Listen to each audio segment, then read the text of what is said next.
Well, hello, everyone. Happy Monday. Welcome to Live at 5. This is a stream that I do daily on this channel Sunday, Monday, Tuesday, Wednesday, and Thursday. And on Fridays, we go to my second channel, Actively Unwoke. On Saturdays, we rest. Live at 5 is usually a time where I talk about what's going on in the news, things that I find interesting. We've got a really interesting kind of eclectic lineup today. We're going to revisit an old friend, Kate Slater. I know Progressive Rising likes Kate Slater. Progressive Rising has been asking for Kate Slater for a while. So we're going to see what our old friend Kate Slater has to say about what white people should do on Martin Luther King Day. We're also going to do a full review of the executive order that came out in Virginia. For those of you who caught my effed up news stream yesterday, you know I kind of glossed over it, basically saying that I do not believe the executive order that Glenn Youngkin issued in Virginia banning critical race theory actually banned it at all. Of course, Fox News is tweeting about how critical race theory is banned and Glenn Youngkin is the best governor ever in the history of Virginia because they know less than you do if you watch Happy Hour on Friday. So we're going to review the entire executive order, word for word, all 4 pages of it, and we're going to talk about what that means. We're also going to read an article from people on a school board in New Hampshire complaining about how dangerous it is. And just for fun, we're going to read about why people are leaving the workplace and some workplace issues. I get to go back to my roots. But guys, what I want to kick us off with on the discussion today, before we get into any of that, hang on, got to share my screen. Hang on. Can never have things set up when I need them set up.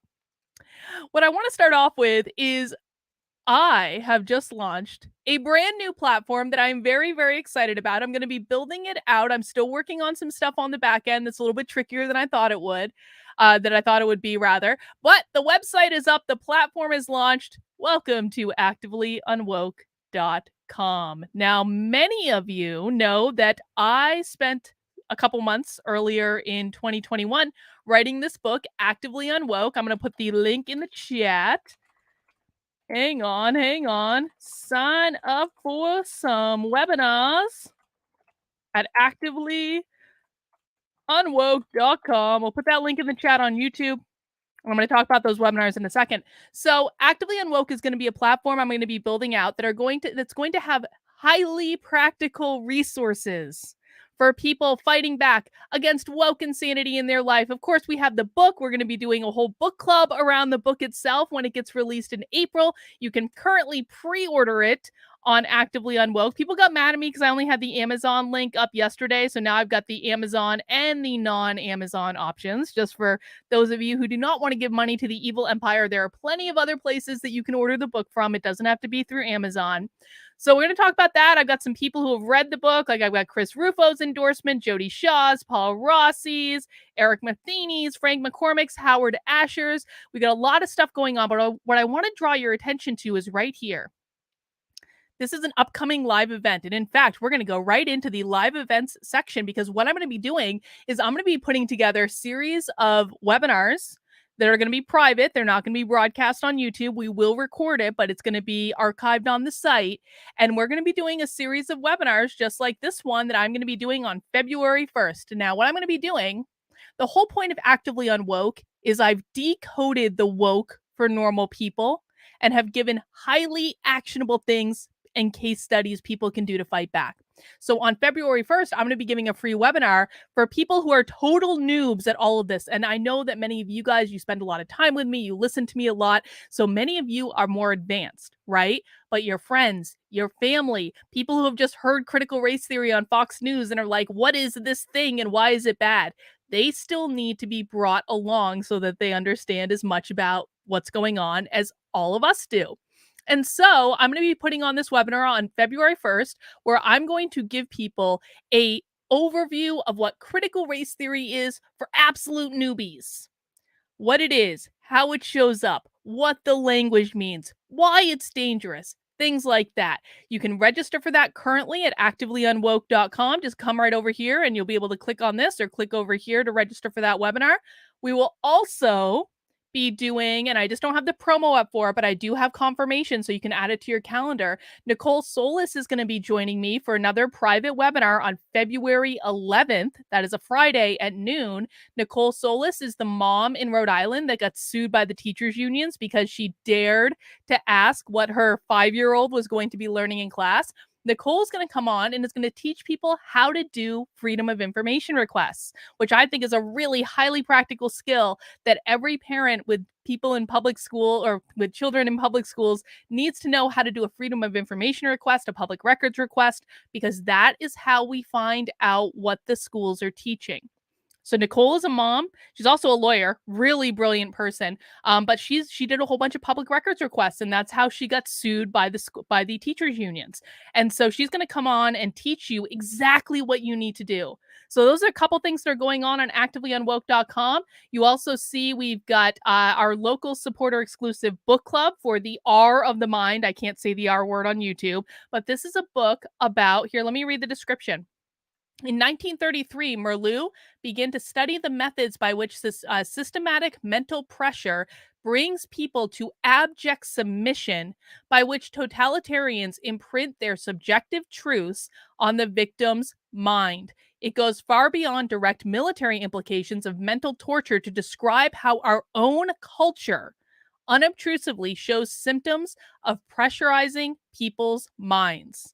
So we're going to be reading that book in my locals book club. I actually have my copy right here. I just got it yesterday. I'm really excited about it.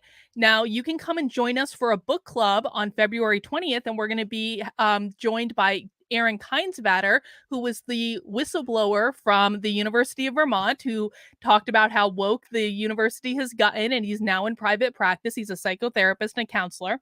And so he's going to come and join us, and we're going to have a talk about this book. But that is only exclusive to my local supporters. That's the screen I'm looking for. So while the webinars on Actively Unwoke are going to be free and available to everyone, they are space limited, but they are free. You don't have to pay for them or anything.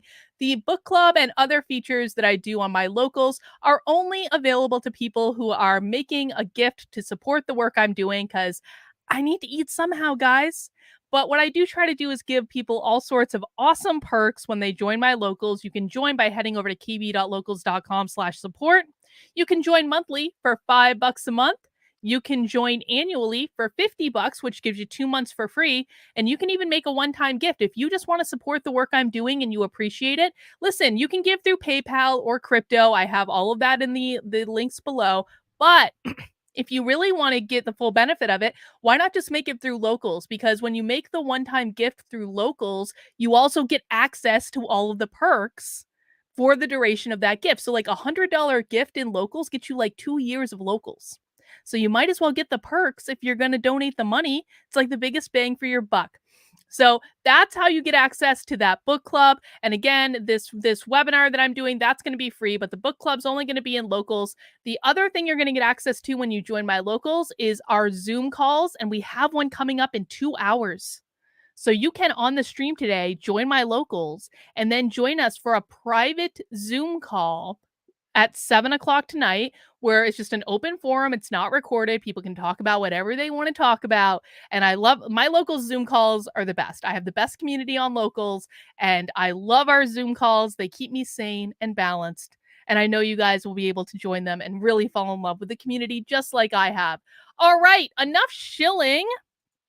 I want to start off today with a little clip of Joe Biden. Let me see. I just have to set this up in a different browser because I want you guys to be able to hear the sound. But you guys are going to love this clip. This is like peak level Joe Biden right here. Hang on, just getting the sound set up. All right, let's listen to this clip and see what Joe Biden had to say. Floyd's. But even Dr. King's assassination did not have the worldwide impact that George Floyd's death did. Let's just listen again. Even Dr. King's assassination did not have the worldwide impact that George Floyd's death did. Let's just one more time. But even Dr. King's assassination did not have the worldwide impact that George Floyd's death did. That's an interesting perspective, isn't it? That's an interesting perspective.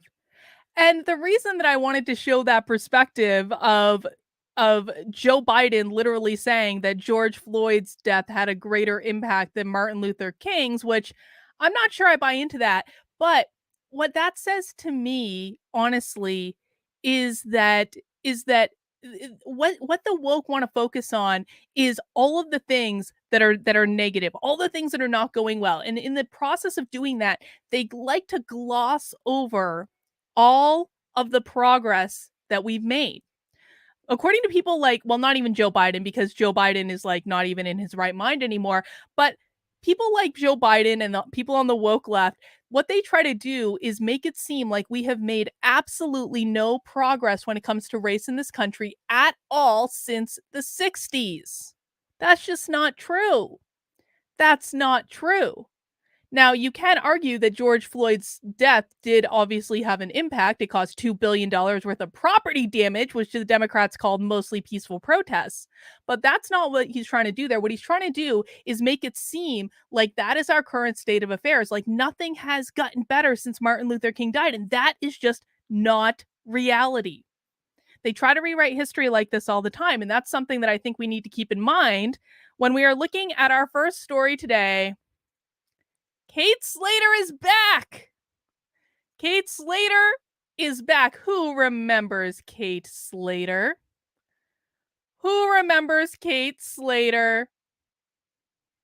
I do. We have talked about Kate Slater on any number of occasions. Hang on just a second. I need to issue a vote in the libertarian meeting, my libertarian signal group. Hang on. There we go. They're voting on something rather important right now.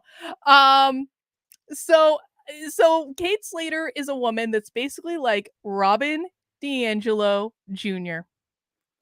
She has been on so many of our happy hours, most of them accidentally. She's an anti-racist trainer, and she has this Instagram that I'm blocked from, but lucky me, I have many burner accounts on many different platforms. Now, if you don't remember Kate Slater, maybe you remember this from the New York Post. We got Kate Slater all over the news. It was so epic.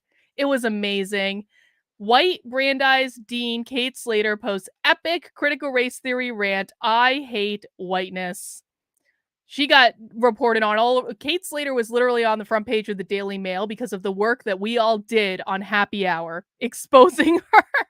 We didn't get the credit we deserved, but it absolutely came from us. Kate Slater is also according to her LinkedIn, a current assistant dean of student affairs at Brandeis University. Brandeis University is extremely white, and wealthy. Just saying. But Kate Slater's got a couple interesting posts here that I wanted to talk about. And again, I have to thank Progressive Rising. Progressive Rising is like the Kate Slater monitor. Here's Progressive Rising saying Kate Slater is a younger and hotter version of D'Angelo. Definitely hotter. I will give her that. But Progressive Rising is our Kate Slater monitor. He keeps an eye on her. So let's see what she's been up to. And this is the one that we wanted to look at. She's got a comment here. White folks, repeat after me. On Monday, I will not selectively quote from I Have a Dream. On Monday, I will not selectively quote from I Have a Dream. On Monday, I will not selectively quote on I Have a Dream. Reverend Dr. Martin Luther King Jr. was once one of the most surveilled, slandered, and hunted men in America, and was a pro-union socialist. He also warned against whiteness and white supremacy, rightfully calling the white moderate one of the most dangerous hindrances to justice. Well, Robin DiAngelo, by the way, also calls white liberals. In fact, Robin DiAngelo's entire last book was all about how white liberals are like the worst racists in the world. That was literally what her book was about. She called it Nice Racism. It's about how white liberals are the most racist people that have ever been in the history of people. Hang on. The colorblind. Wait, hang on. Where did I leave off? The colorblind whitewashing and distortion of MLK's radical visionary work was recently described by Ibram X. Kendi as a second assassination. So what does this mean? The colorblind whitewashing and distortion of MLK's radical visionary work. So critical race theorists They do not like when people like us, people who are against critical race theory, they do not like when we invoke Dr. Martin Luther King saying that he would like his children to be judged based on the content of their character rather than the color of their skin. People like Kate Slater hate when we quote the I Have a Dream speech because what they believe is that if Martin Luther King hadn't been assassinated, he would believe in critical race theory. His own, I think it's his daughter, it's either his daughter or his niece. They actually push on Twitter that if Martin Luther King was alive today, he would be fully in favor of his children being judged based on the color of their skin rather than the content of their character. That's what she means when she says the colorblind whitewashing and distortion of MLK's radical visionary work was recently described by Ibram X. Kendi as a second assassination. They say that when we quote Martin Luther King Jr.'s speech, that we're whitewashing his history, that he would not have agreed with the work that we're trying to do to ban critical race theory for real, not what they did in Virginia, which we're going to talk about in a second. But they would say that Martin Luther King Jr. would be fully in support of critical race theory today. So she's got up here, posted his letter from a Birmingham jail, which I do actually think is worth reading, by the way. I absolutely believe that's a letter worth reading. I just think that her framing of this entire situation is very interesting and is very telling about where the woke come from. Let's take a look at some other things on Kate Slater's feed. Let's see. What quote did she have here? What is it necessary? Excuse me, guys. What it is necessary to see is that there has never been a single solid, monistic, determined commitment on the part of the vast majority of white Americans on the whole question of civil rights and on the whole question of racial equality. Oh, isn't it interesting that Martin Luther King used the word equality and not equity? And I really want to make sure people pay attention to that.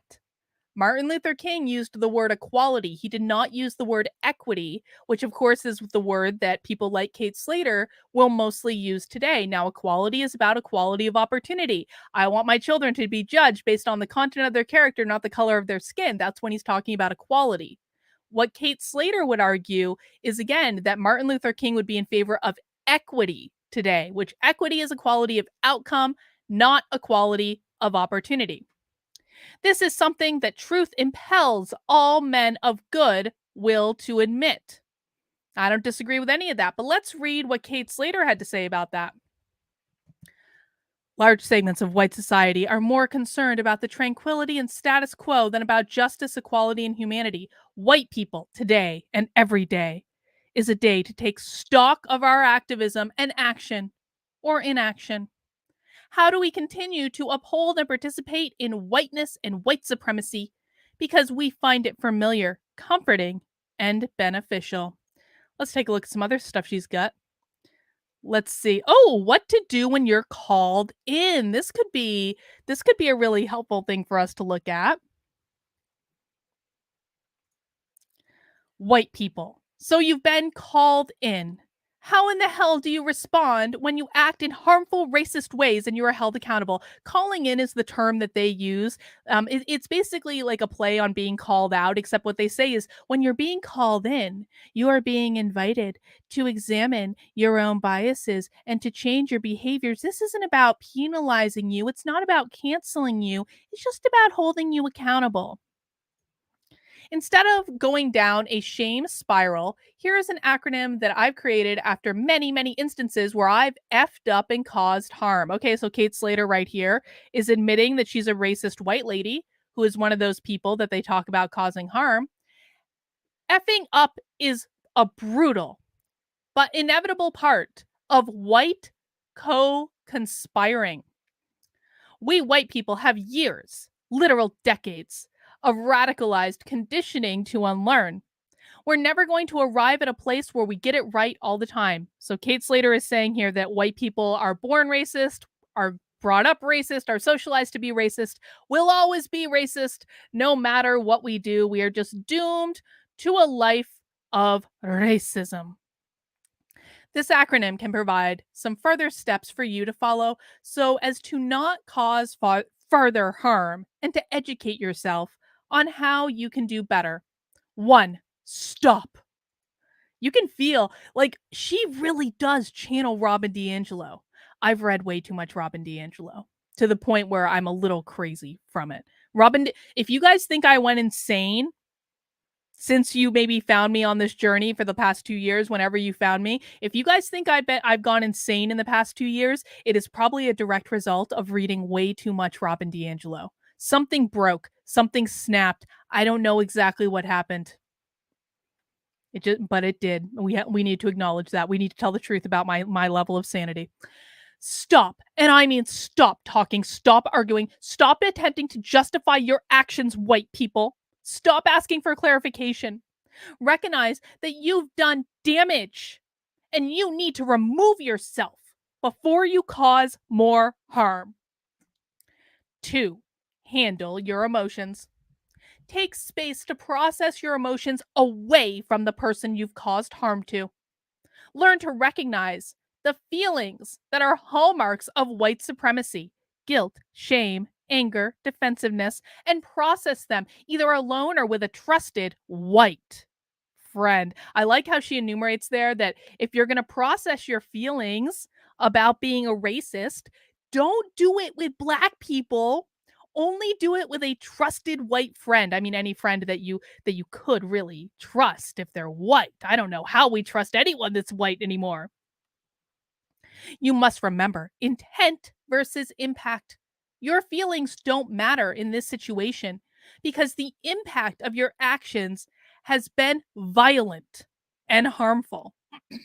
Now, in this case, when we're talking about actions being violent or harmful, what we're usually talking about is a microaggression. Who knows what microaggressions are? Does anyone know what microaggressions are? You know what you can do? You can head over to activelyunwoke.com and go to the words section. I'm going to spiff up the woke words section. I'm going to create, so basically this is not like what James Lindsay's doing on New Discourses. This is like a really kind of like cut to the chase, like biting definition of what these things are. So let's scroll down to microaggression. Any small act or misstep that the woke can twist to claim was based on unconscious bias like racism, sexism, typically a tactic used to feign offense, that should be offense, I need to do a proof check, in order to gain power. For example, if you forget to CC a black colleague on an email at work, the woke will tell you that you committed a microaggression against that colleague. That, my friends, is what Kate Slater is talking about when she's saying that your actions were violent and harmful. She's talking about stuff like that. It's a microaggression. This is where we get into words are violence. They literally believe that anytime you do something that any other person could interpret in the worst possible way to cause the most possible offense, that is a microaggression and it is violence. Thank you, Julie, for becoming a member on the channel. I really do appreciate that. Dragon Water, why do the people obsessed with doing harm always put out this psychological abusive crap? Because they project. It is the ironclad law of woke projection. Oh, speaking of which, Julie, guess what you get now that you became a member on the channel? Guess what you get? Hang on, where are all my special icons? They're not. Oh, here we go. Here we go. Kate Slater. We get Kate Slater icons. Kate Slater, furrowed brow in the chat. That's what you get. These are the type of high quality emojis that you get access to as a member on my channel. We get the Kate Slater furrowed brow emoji. Congratulations, Julie. Use it in good health. Number 3, assess. Where did you cause harm? What was the impact of your actions on the other person? We need to do the work to understand exactly where you screwed up and caused harm in order to understand how we can begin to process the repair. Make amends. If the person that you harmed is receptive to your apology, and that's a big if, own the harm you caused. Name the impact of your actions, then show the person that you harmed that you understand the damage you caused and commit to repairing that damage. Number 5, educate yourself. What are the gaps in your knowledge and understanding that led you to cause this harm in the first place? Put simply, what do you need to learn in order to make sure that you don't ever cause this type of harm again? Figure it out and then go do the work. So her acronym literally spells out shame. That tells you all you need to know, right? About the calling in method. Stop, handle your emotions, assess, make amends, educate yourself. Her acronym literally spells out shame.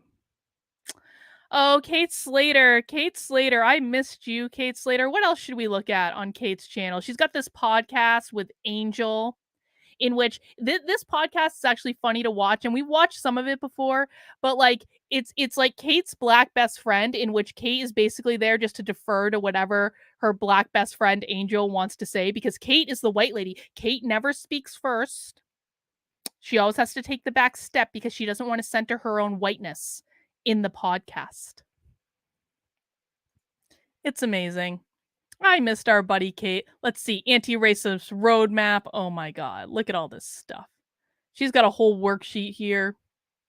Guys, if you want to have some fun, you can go check out Kate Slater's website. You can check out her Instagram. Let me know if there's any fun stuff that you want us to review for happy hour. We haven't had a good Kate Slater happy hour in a while. But the reason I wanted to highlight her is, listen, man, she really is like the next Robin DiAngelo.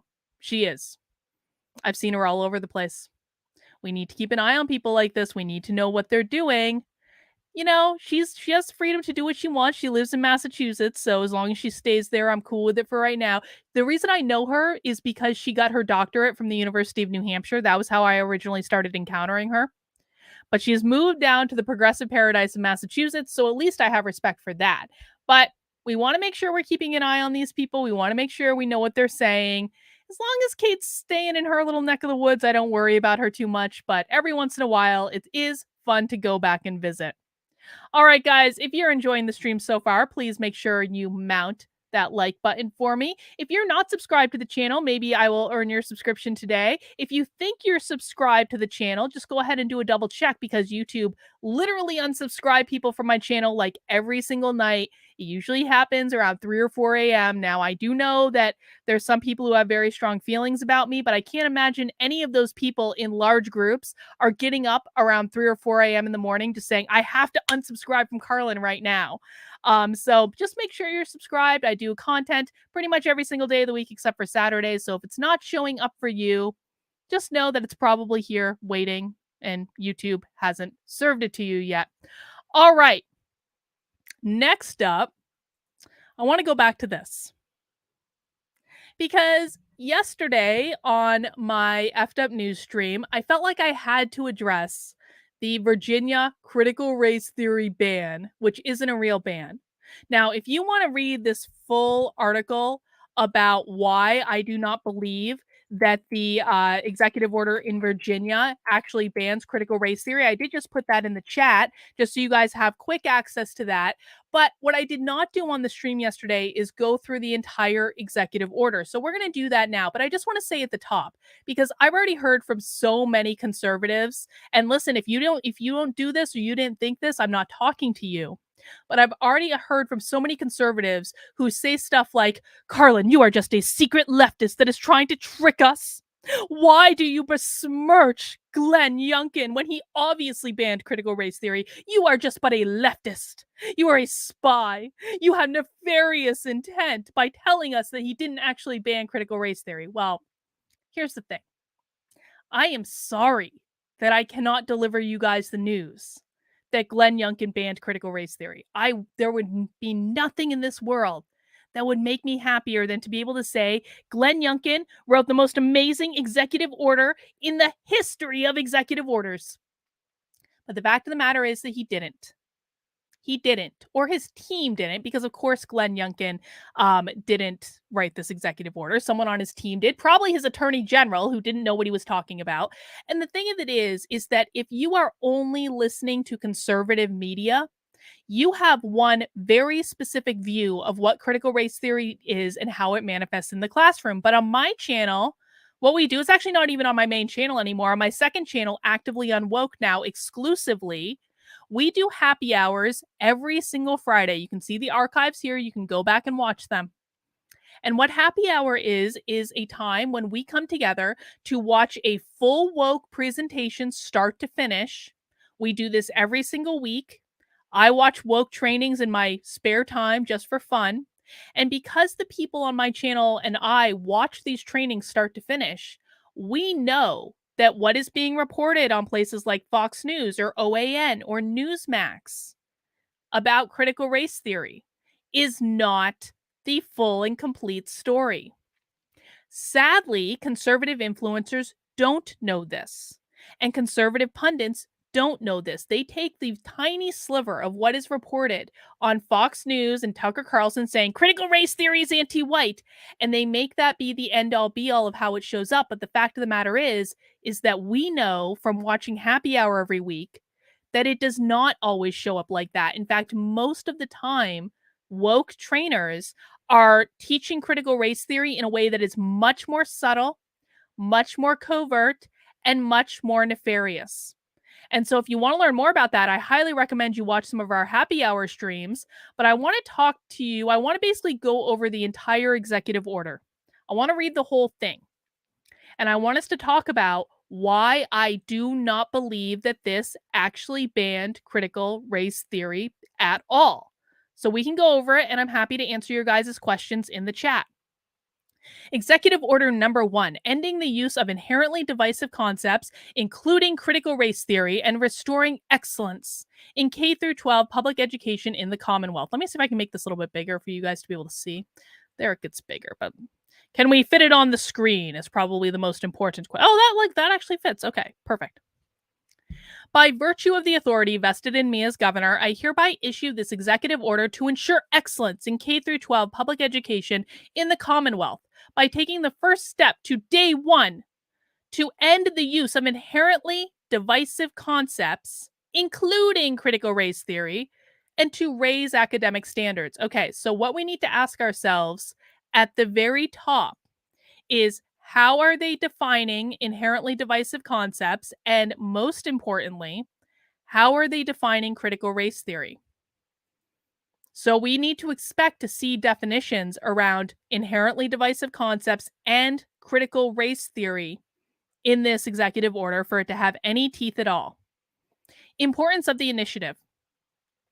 The future of the Commonwealth of Virginia is chiefly dependent on the education of our children.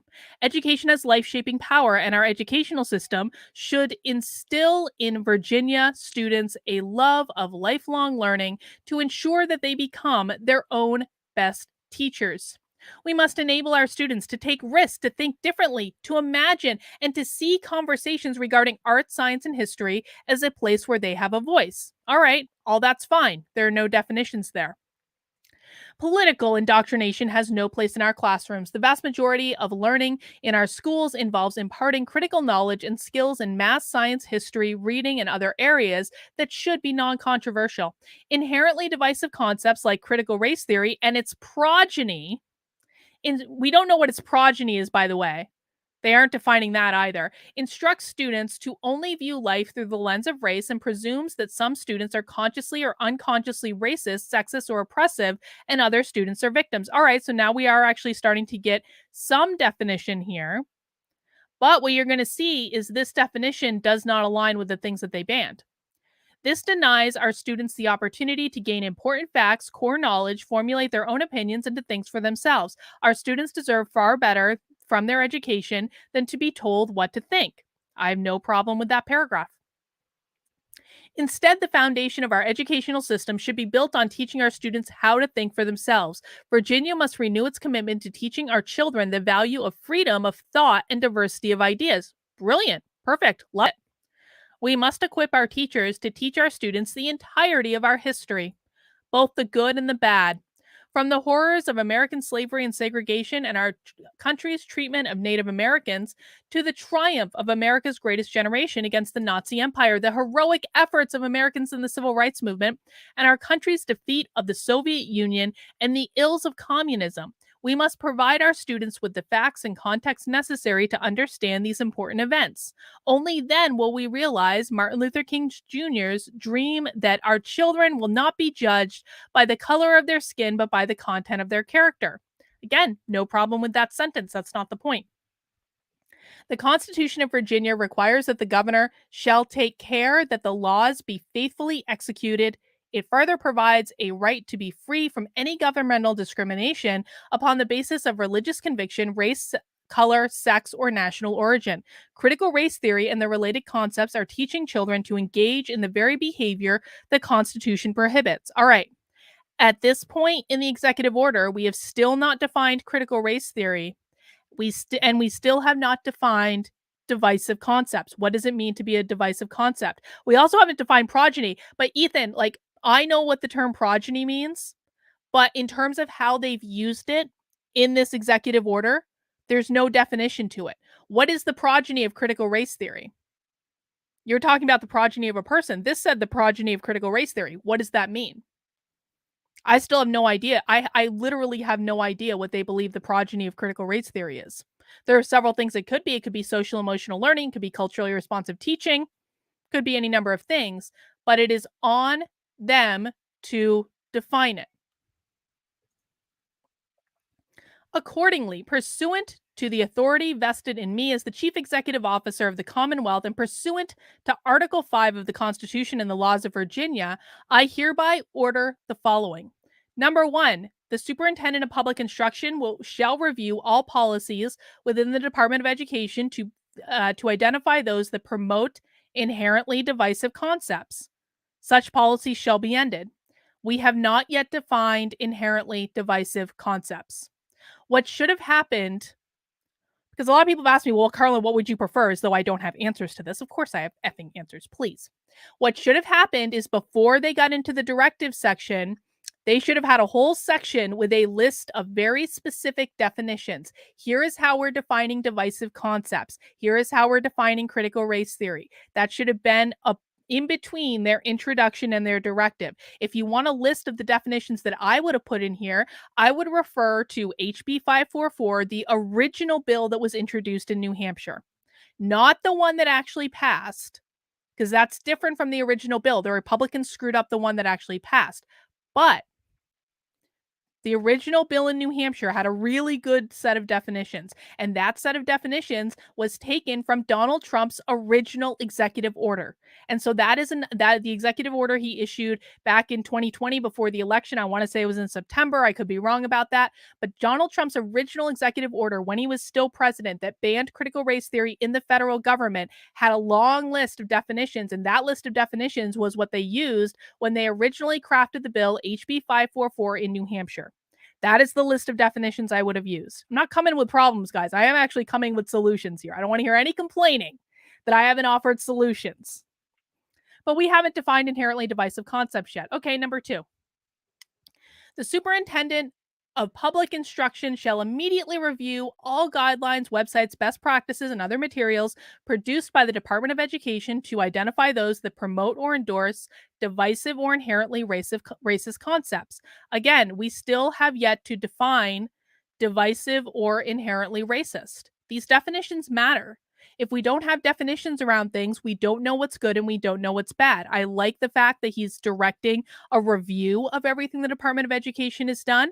I think that's good. But what happens when you come across something you believe might be divisive and there's no definition around what divisive means? Executive employees shall be prohibited from directing or otherwise compelling students to personally affirm, adopt, or adhere to inherently divisive concepts. Okay, so again, we still haven't defined inherently divisive here, but is this saying that executive employees are allowed to force students to personally affirm, adopt, or adhere to concepts that they don't believe are inherently divisive?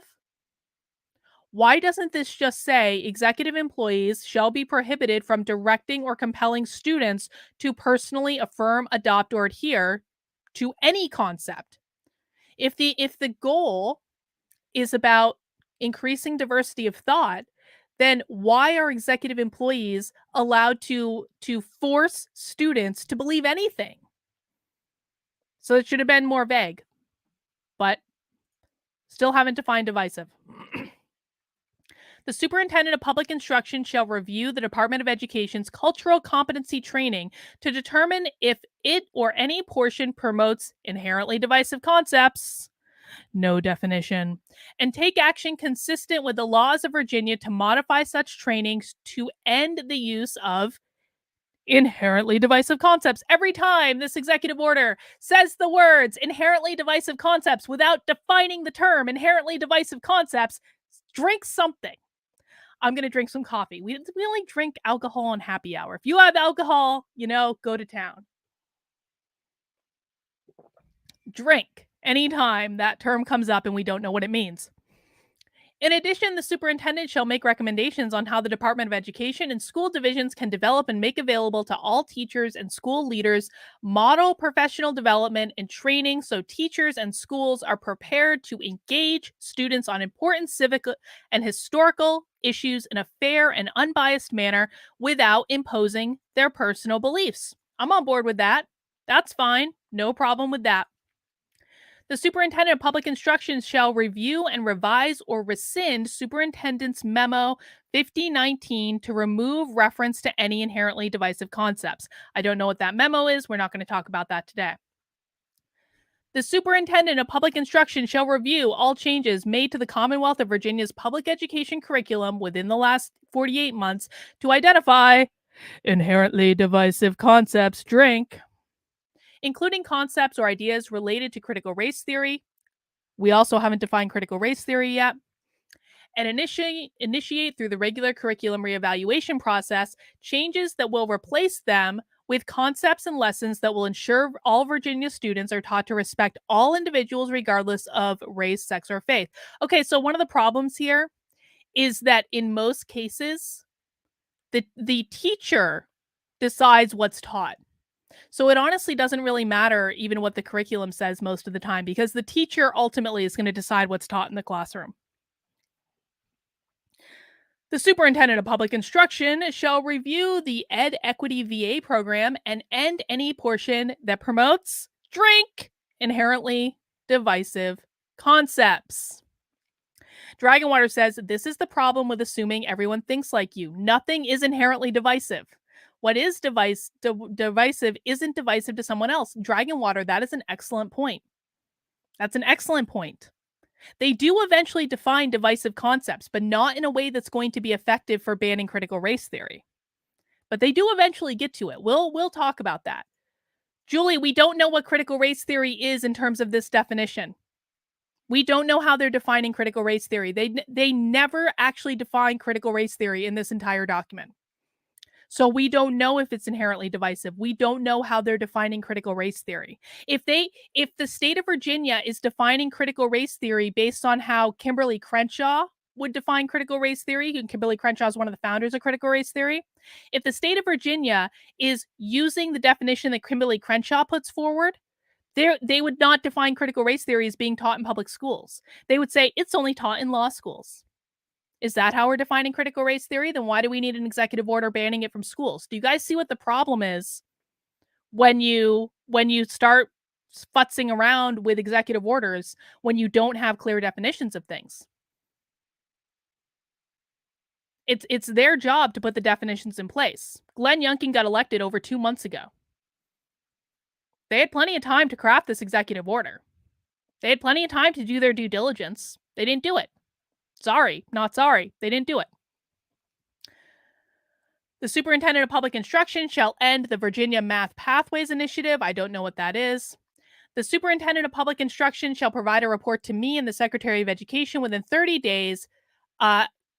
Any policies, there's a word missing there. Any policies, programs, training, or curricula that falls within the definition of inherently divisive concepts, they have yet to give a definition of inherently divisive concepts, and within 90 days identify necessary executive and legislative actions needed to end use of all inherently divisive concepts in public education. Drink again. The superintendent of public instruction shall review and immediately end the use of any portion of any governor's school program that promotes, you guessed it, inherently divisive concepts. Drink. The superintendent of public instruction shall raise standards in K through 12 education and immediately take steps to A, increase the transparency and honesty of performance measures for public, elementary, and secondary schools in the Commonwealth, and ensure that such measures do not obscure or conceal disparities in performance among groups. Okay, I like the idea of transparency. I don't know how they're defining transparency. Transparency could be defined in any number of ways. I would say something is transparent if teachers were required to post their curriculum on the internet so parents could see what they're teaching. That would be transparent, but they haven't defined it. So they could just say what teachers could say is, well, parents can ask me what I'm teaching and I can tell them. And they could say that that's enough to be transparent. Now, does that mean that teachers are telling parents the full breadth of what they're teaching? No, not necessarily. We don't know because there's no definition. Ensure the performance measures for public elementary and secondary schools prioritize the attainment of grade level proficiency in reading and mathematics for all students, especially in grades K through 5. Okay, great. How are we defining proficiency? By what standard? We don't know. Ensure that the Commonwealth's proficiency standards on standards of learning assessments in reading and mathematics are rigorous in comparison with assessments administered by other states and national assessments in reading. Okay, so now we're at least getting somewhere. They're like, we want to be competitive among other states. Brilliant, perfect. There should be more definition, but at least we're starting to get somewhere. Increase the number of academic year governors schools in the Commonwealth and maintain standards of excellence for students in all such schools. Ensure the parents are empowered with open access to information on primary instructional materials utilized in any school, that are fair and open policies in place to address any concerns and complaints in a timely and respectful manner. I like this one a lot. I think that's a great provision to have in there.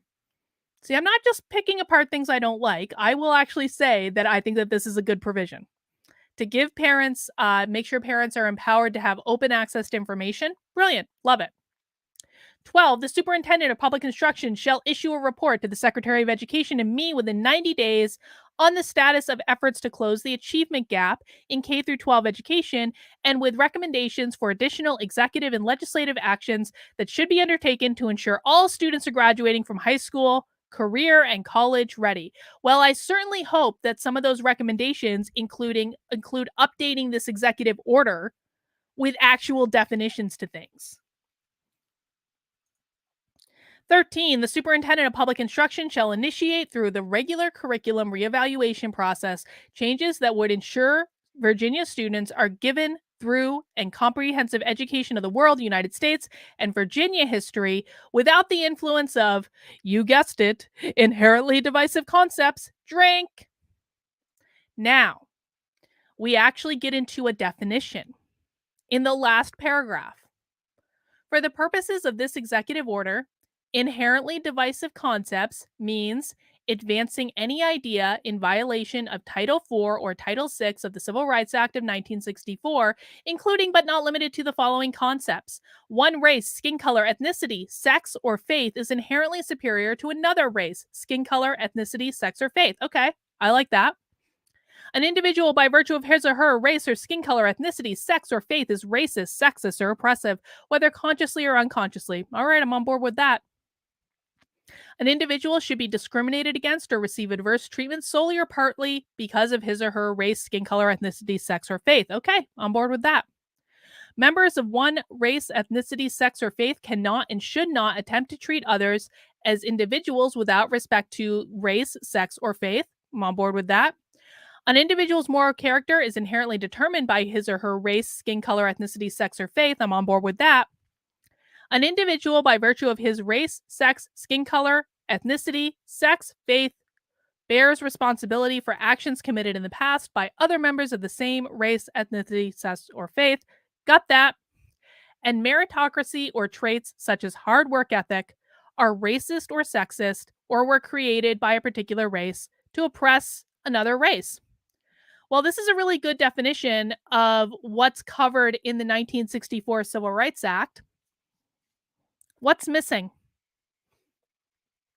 For those of you who attend my happy hours every single week on Fridays, and I know I have many of you in the chat, What is missing from this definition that we see come up again over and over and over in every single training we watch, in every single happy hour? What is missing from this definition? I'll give you guys a second to chat that in. We'll finish up this executive order because there are no other definitions. There are no other definitions. They did not define critical race theory in this entire order. They didn't define it. They didn't define it. So we don't know what critical race theory actually is. But yeah, catalyst right off the bat that America was a racist country. They can still teach in Virginia that America is a country founded on racism. What that means is that they can still teach the 1619 Project. They can still teach systemic racism, and they can still teach equity over equality. What this executive order did, and now we've read the whole thing, we've seen it from start to finish. What this executive order did was ban divisive concepts based on the individual or members of a group. But how critical race theory is taught in almost every single thing we watch, and I've seen classroom curriculum that says this, I've watched teacher trainings that say this, they teach it by teaching that America is a fundamentally racist country. And that because we are a fundamentally racist country, we need to upend the entire system. The system is racist, as Dragonwater said, capitalism. The number one enemy of critical race theory is not white people. I don't care what you hear on Fox News. It's not white people. It's capitalism. The whole point of critical race theory is to destabilize our system so they can implement their little Marxist socialist utopia. That is the point of all of this. And none of this is banned under this executive order. So I am really sorry to issue this bad news to you guys. We've now read the whole thing. We didn't do this yesterday. Yesterday I just pontificated. I showed you this article that I wrote. You can go and read this article for more information. But now we have seen from start to finish, they didn't define critical race theory and they didn't define divisive concepts adequately. In the original bill in New Hampshire, and again, that's HB 544 if you want to Google it, in the original bill, they had in there that you could not teach that America was a fundamentally racist country. They took that out. And when they took that out, they killed the effectiveness of that entire bill. So you've got the discriminatory stuff that's in there, the stuff that gets highlighted on Fox News saying all white people are racist, but that's not usually how they're teaching critical race theory. It's just not. I understand it's the most inflammatory thing. I understand the Coke Be Less White story. I broke the flipping Coke Be Less White story. Yeah, Catalyst has a good question. Why couldn't they just use the language in Trump's bill? I was asking this question on Saturday. I was told that I was a leftist and didn't know what I was talking about.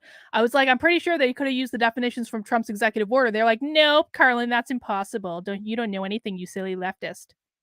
I really wish conservatives would take this stuff more seriously. Like, honestly, I know I talk about this all the time, but I'm like, this is like basic stuff, man. Get your house in order. Get your house in order.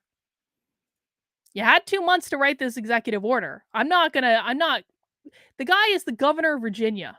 I'm sorry. And what people are saying is it's like, well, Carlin, this is a good first step. This is a baby step in the right direction. It's a good first step. And I'm like, okay. Do you consider driving to the supermarket to pick up pasta a good first step to an Italian vacation because you'd both be eating pasta for dinner that night? Like, saying this is a good first step, this is not going to protect students from anything. It's literally not going to protect students from anything because it's not going to stop the way that most teachers are teaching critical race theory. I'm sorry. He needs to update it. He needs to fix it. And until that happens, Glenn Youngkin didn't ban a dang thing. What Glenn Youngkin did was a PR stunt that I'm sure will get him on Fox News at some point this week. He'll be on Tucker Carlson. He'll be looking sharp.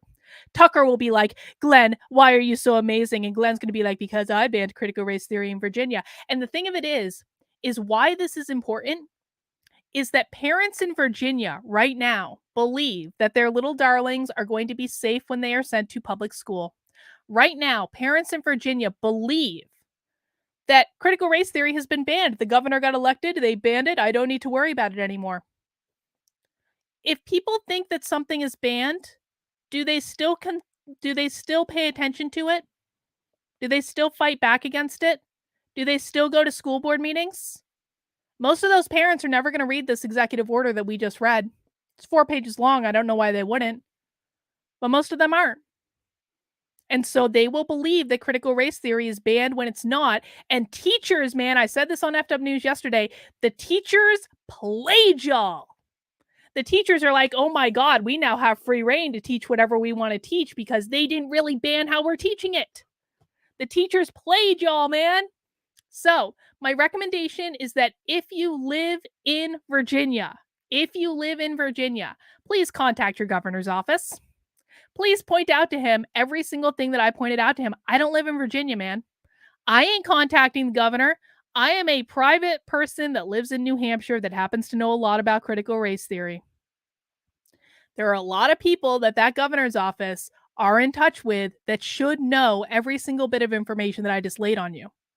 So I'm not working with the governor's office. They can reach out to me if they want to, but I think what would be much better is if anyone who lives in Virginia wants to write into the governor's office and explain to them how they effed this up and that they should probably fix it, it's going to mean more coming from their constituents than it is coming from someone like me. It just is. They should have known this already. All the people that they probably worked with on this executive order should know this already. But they don't. I know they don't because they're convinced critical race theory is banned in New Hampshire as well. It isn't. It's still being taught in schools here. So the only thing we can do is keep bugging them until they make improvements. Naruto says, have you heard about the rebuilding of Notre Dame into a woke SJW church? Yes, I have. I think I actually covered that on FW News a while ago. Thank you, Naruto, for that. So guys, I know some of you live in Virginia. Please contact the governor's office. I mean, if you care about it. If you don't, that's fine too. Now, speaking of schools, I saw this article in the Boston Globe. Let me just make my screen smaller so I can actually read it on my screen. So, hang on. We'll make I gotta get in the habit of making oh God, wrong browser. I want to make the text bigger for you guys, not for me. Okay, there we go. I saw this article in the Boston Globe, and it's written from Derry, New Hampshire, which is like not that far away from the school board. You guys know that school board meeting that I got banned from? That I got the hang on, I'm covering up my address. I got this handy no trespass order from. I'm still gonna frame this. I'm still gonna frame my school board no trespass order. But this school is actually like not that far away from that school. And there's this letter. I chair the school board in Derry, New Hampshire, and I'm afraid. Police present, threats of violence, open hostility. What happened to our schools if rancor overtakes our capacity to peacefully disagree? Derry is one of the most woke school districts in all of New Hampshire. They were all aboard like the Stop Asian Hate stuff. I have all sorts of documents from that school from that. They were sending out emails to parents, doing all this stuff. I just thought that this article looked funny, and I thought we would do a little bit of a dramatic reading from it. But guys, if you haven't mounted that like button yet, now's the time. Let me just check in over on Odyssey. Let me check in on Rockfin. Ooh, I've got someone on Odyssey saying, this fat bitch can't take a hint that no one's ever going to watch her. That's why we don't look at the chat on Odyssey. It's like Gab. The chat on Odyssey, and I love Odyssey. I really do. I love Odyssey. I think Odyssey is really great.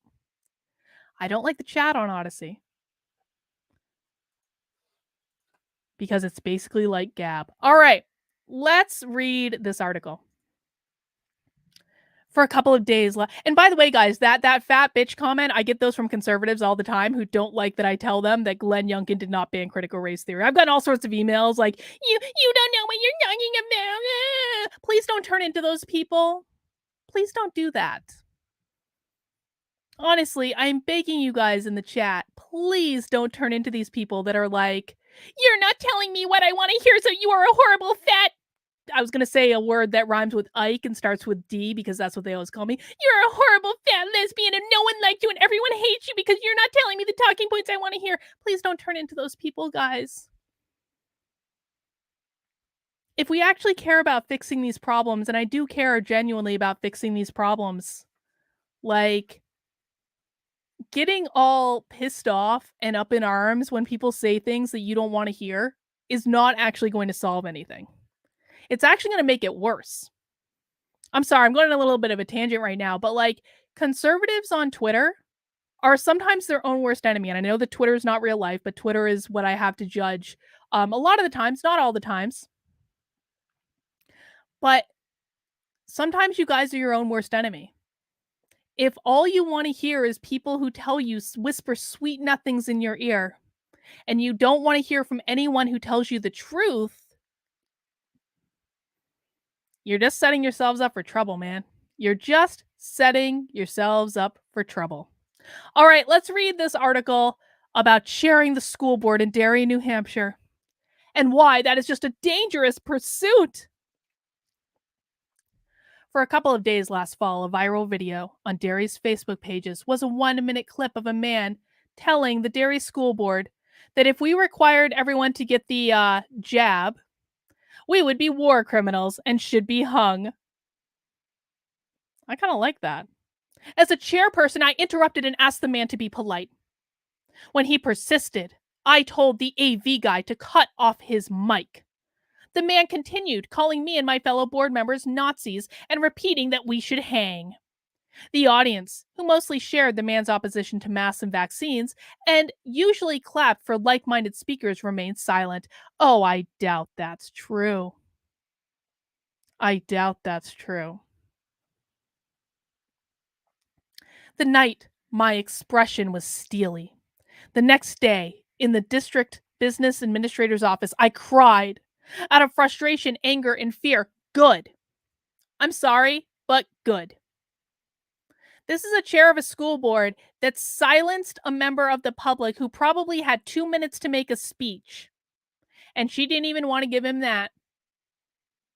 And she's scared. She's scared of these people so much that she's crying in the administrator's office. Good. When you treat the public like the enemy, you should be scared. You are a publicly elected official in a public effing position. If you don't want to be accountable to the public, don't get yourself elected to the school board. Just make the choice to not be elected to the school board. It's really that simple. I am done with this idea that the left can play psychological warfare games for decades, which is exactly what they've done, and we don't play them back. Everyone should be embracing psychological warfare to the greatest extent they could. I'm not advocating for violence. I would never advocate for violence. I don't advocate for threatening violence. I don't advocate for enacting violence. I don't advocate for destroying people's stuff. I don't advocate for stealing their stuff. I'm a little ambivalent on things like driving by their houses and honking. That's right up against the line for me. I'm not saying I wouldn't do it. But like driving by their houses on public property and honking just to let them know that you know where they live. That's right up close to the line for me because like again, I don't advocate for people getting themselves into situations in which they might even be tempted to engage in violence or destruction of property or any of those things. That's crossing the line. But I don't mind them thinking that we might show up at their houses. I don't mind them thinking that. That's psychological warfare. Sorry, if you don't like it, don't get yourself elected to public positions and don't have your address be public information. The First Amendment gave that man the right to swear, to use lewd language, and even make veiled threats. And I would later learn from a lawyer for the New Hampshire School Board Association that the man's use of the word "if" to preface his remarks about a vaccine mandate meant I couldn't legally silence him. The lawyer advised me going forward to give people their 3 minutes and cut them off only when they exceed it. So the school board lawyer is telling the chair of the school board, you broke the rules. I love it. This article already makes me happy.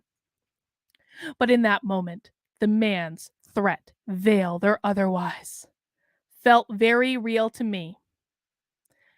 That's entirely the damn point. That is entirely the point.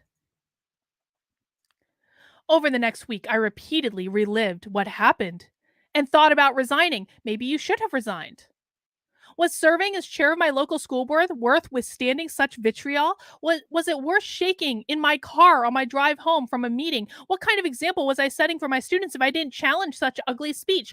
I think resigning is the absolute perfect thing that you could do. What is this woman's name? Erica. Erica, I think resigning for your mental health is absolutely the very best thing you could do. Hostilities rose markedly last August in the wake of meetings about school opening plans. One indication was an SUV I saw parked in front of the dairy farmers market that had defund the school board written over the back windshield and unmasked the kids scrawled on the side windows. Seeing it, my daughter suggested I wear a hat and sunglasses like a celebrity trying to evade public recognition. I wish I had something to hide behind. Instead, I was skittish and scanned the crowd as we shopped. Sour Kiwi, I'm with you. We should go to the dairy food market. You want to take a field trip? I'm not banned from the dairy food market yet. I'll totally go with you. We should take a trip. On the way home, I thought about resigning again. I'm not alone. Barrett Christina, executive director of the New Hampshire School Board Association, told me about school board members in the Granite State whom law enforcement had escorted to their cars for safety. One board was contacted by the FBI because of threats made against individual members. Some very good members and some people who are committed to public education have already resigned from their local school boards, Christina said. I've heard from some others who have said they do not intend to run again when their seat is coming up in March. Good. Good. Look at how effective the make tyrants afraid again strategy is. Ain't no one's done a dang thing to her. No one's done anything to Erica. All they did, literally, all they did was put out messaging that opposed her. And she considers that violence because, again, in the land of the woke, words are considered violence. Hostilities trickle down effect. Incivility in politics is not new, but incivility in school board meetings is. Years ago, when I worked as a local reporter in southwestern New Hampshire and covered local school board hearings, I was often the only attendee besides the school board members themselves, unless it was a budget hearing, which tended to generate a little more public interest. The same was true in 2016 when I joined the Derry School Board. Our discussions focused on policy, building maintenance, and budgets. There was disagreement, but there was no name calling. There certainly weren't people telling us that we would hang. So what she's saying here is, all my leftist friends used to be involved in the school board and we got to do little leftist things and no one was mad at each other. And now that the people on the right are getting involved, everything is just so uncivil. It was so much nicer when it was just me and my leftist buddies. Today, Google school board and violence, and you'll get a host of articles from national and local news outlets with headlines like punch thrown at Connecticut school board meeting, fight breaks out after school board votes in favor of mask mandates, threats of violence lead school boards to request FBI help, and it's like a time of war. And we all know that the FBI help, right, came from that NSBA letter that was written that was since rescinded. Of course, she doesn't write about that. I date the start of incivility to March 2020 when COVID shut down schools across the country. As the tenor of the national debate over masks and later vaccines grew heated, the intensity and division trickled down to the local level. The hostility was abetted by a lack of clear guidance from the top. Here in New Hampshire, the Republican governor left the masking decision to local school boards, which put us squarely in the crosshairs of an angry, scared, and frustrated public. That's what happens when you get elected to public office. I'm sorry. School boards have two primary functions: to establish budgets and provide fiscal oversight, and to set and adopt policy. COVID made masks one of those policies. At hearings and meetings, we all heard arguments against them. They were psychologically harmful to children. True. We have no right to make a medical decision and decide for parents that their kids should wear masks. True. The Centers for the CDC, for the Centers for Disease Control, peddled pseudoscience. Well, I can't say that on this channel because YouTube will give me a strike, but just make sure you check with the CDC for all your mask and vaccine related information. Last August, audience members repeatedly interrupted a doctor advising our school district, mocking him as he spoke. Some opposed to masks stood directly behind the chairs of those who favored masks in what I assumed was a bid to unnerve their opponents. She's literally complaining. She is literally complaining that it used to be so nice before all these right-leaning Republican parents got involved. That's what this is.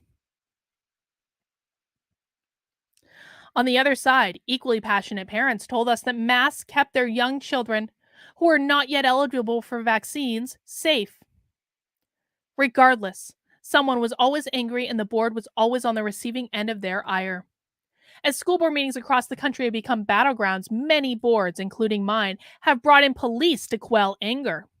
Christina says such police presence at local school boards in New Hampshire was uncommon before COVID, but is more common now. And in a state where it's legal to carry a gun with a permit, I have often recognized the bulge of a handgun on a waist of an angry anti-masker, or let the crowd drive away before walking to my car.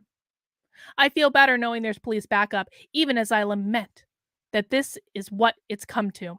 Just a note that I am not aware of any incident in New Hampshire where any school board member has been on the receiving end of any actual physical harm. They all think they have in their heads because they believe words are violence.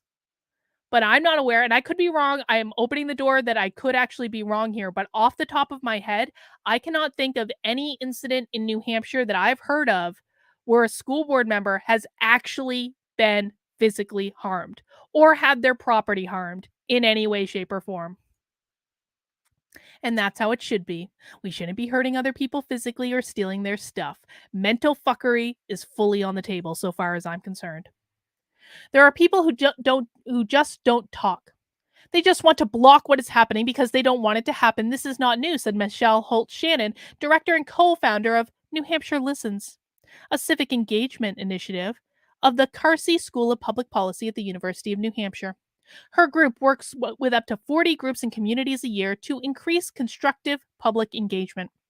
The thing that feels difficult for me is the fear.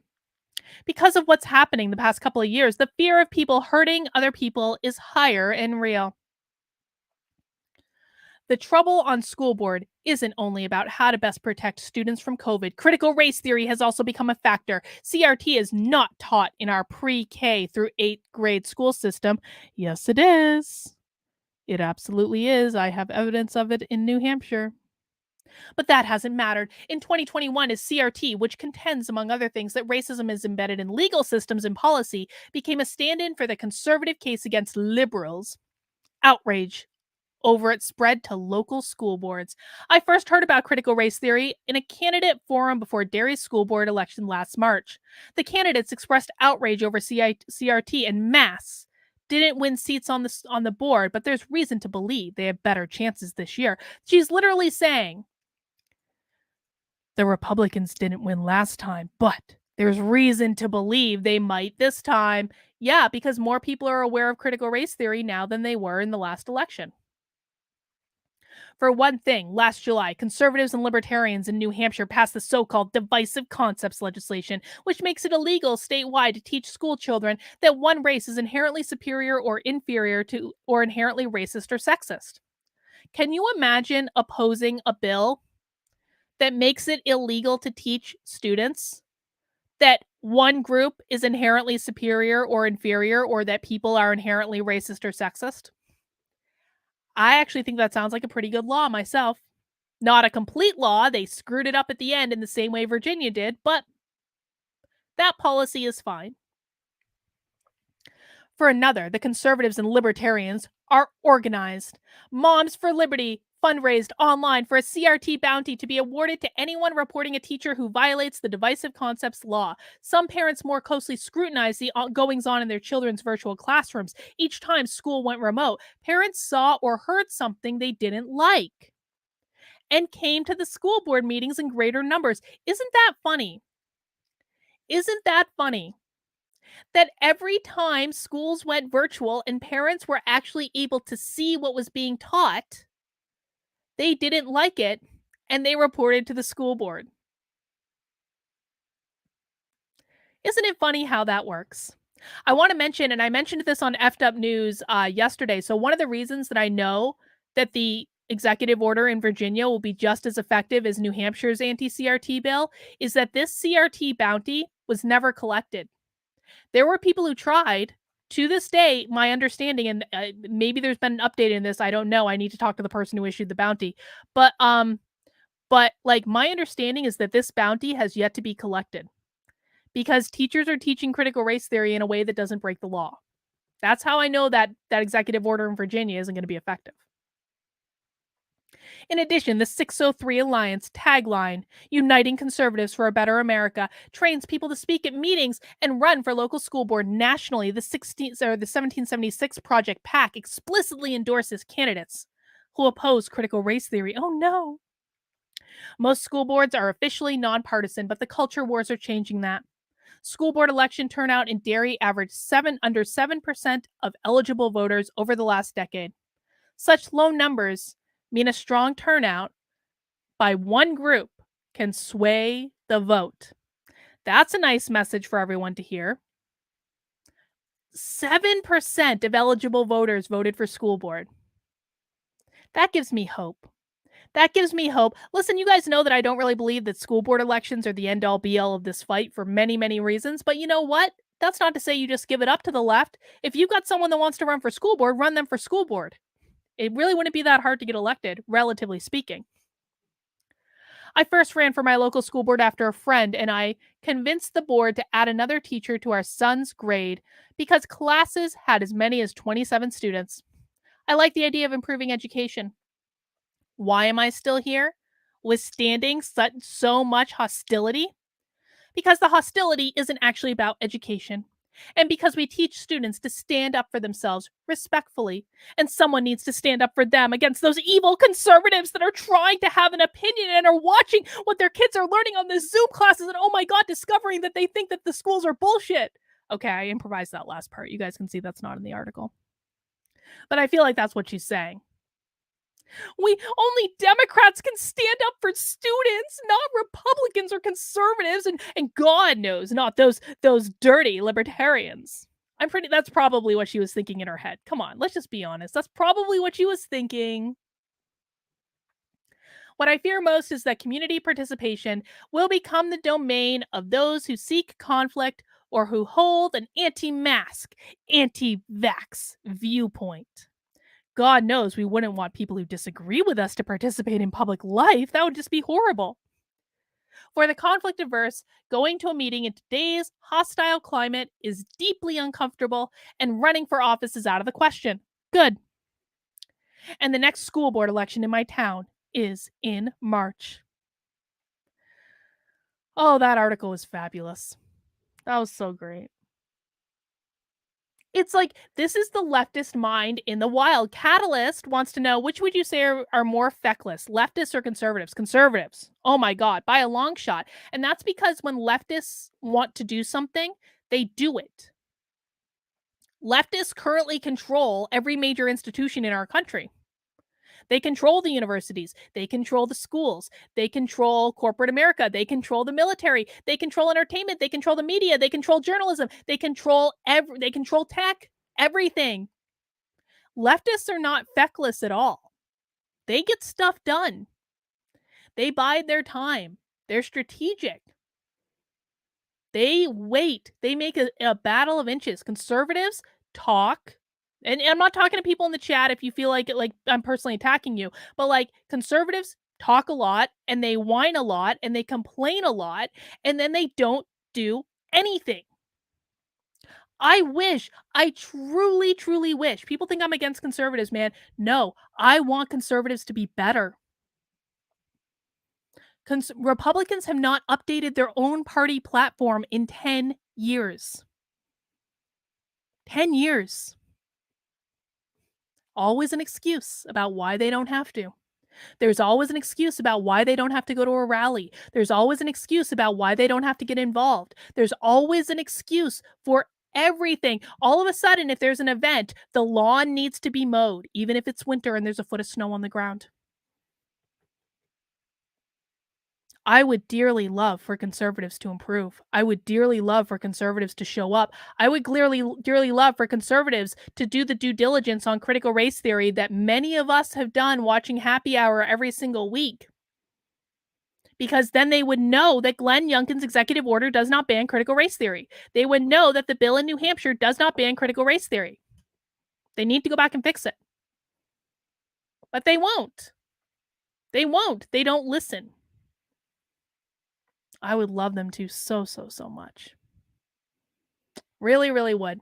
All right, guys, I was originally going to do another article for today, but I think we might save that for another day. It's not a timely article. It's an evergreen article. I feel like we've gotten enough in. I've been going for almost an hour and a half. And guess what? In 40 minutes, 38 minutes, I will be holding an open Zoom call with my locals supporters. We do them every Monday at 7 p.m. Eastern time. We do them on Wednesdays at noon. I know some of you are in different time zones, so we get a Wednesday call in there at noon, so you can come and join no matter where you are in the world. So I will look forward to seeing some of you in about half an hour. Now, if you would like to join my local community Zoom call today, what you need to do is head over to kb.locals.com/support, and you can become a member for $5 a month. You can become a member for $50 a year, which gives you 2 months for free. You can also make a one-time gift. Your support in locals helps me to keep doing what I'm doing. I greatly appreciate it. And guys, remember to head over to activelyunwoke.com. The link is at the top of the chat.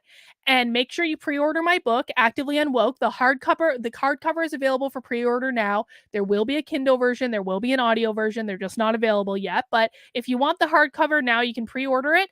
And make sure you sign up. Or even better yet than you guys signing up, make sure you forward this to your friends and family.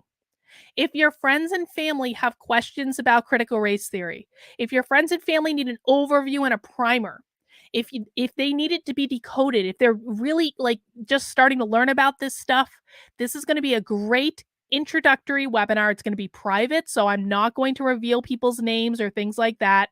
I will be recording it. We will be archiving it, but I want to make sure I'm protecting people's identities. And so I want to make sure that that's all well and good before we release the recording. But please make sure, have them sign up for the webinar. We've got another one coming up that I'm going to be launching a promo for with Nicole Solis on February 11th, where she's going to teach people how to write public information requests. I'm going to have a lot more webinars I'm going to be setting up. If you guys have specific speakers you would like to see, let me know. I will try to coordinate it. But please head over and do that. And let's see, do I have anything else? Oh, tomorrow on the channel, check this out. Tomorrow on the channel, we're not going to be doing my stream where I'm just talking at you guys for an hour. What we're going to be doing is Dr. Howard Asher is coming back to the channel. He has written a new book. It's very, very good. And we're going to have a chat about the psychology of our current political landscape. That's going to be tomorrow at 5 p.m. on the channel. Really looking forward to welcoming Howard back. I know many of you like him and are looking forward to that. Tomorrow night, just a programming note, I talked to Joshua earlier today. Joshua's not feeling well. Okay? So we might have to cancel the show tomorrow night. I'm so sorry. I'm so sorry for Matthew, who's already sent in super chats. Matthew, if we have to cancel the show because Joshua's not feeling well tomorrow night, then I'm going to write down your super chat and I'm going to make sure he psychics it. We're going to do maybe a special edition or something. So don't worry about it. But just a heads up, we're all going to cross our fingers. We're all going to send Joshua positive energy. I'm sure he feels great. He's probably pretty pissed that I said he's not feeling well. But Joshua, send Joshua positive, loving, healing energy so that he gets better and we can do the show tomorrow. But I will let you guys know tomorrow what's going on with that. And then on Wednesday, we are going to be talking to Alu about the secession movement in New Hampshire. The secession bill is going into committee on Thursday. Alu is going to be talking about it with me on Wednesday. I'm really excited about that. I'm a big fan of the secession movement. So we'll look forward to hearing what he has to say at 5 o'clock on Wednesday. And then, of course, on Friday, we head over to Actively Unwoke for happy hour. So make sure you're subscribed over there as well. All right, guys, that's all I have for right now. I will see my locals members in about half an hour. Take care, and we'll see you tomorrow.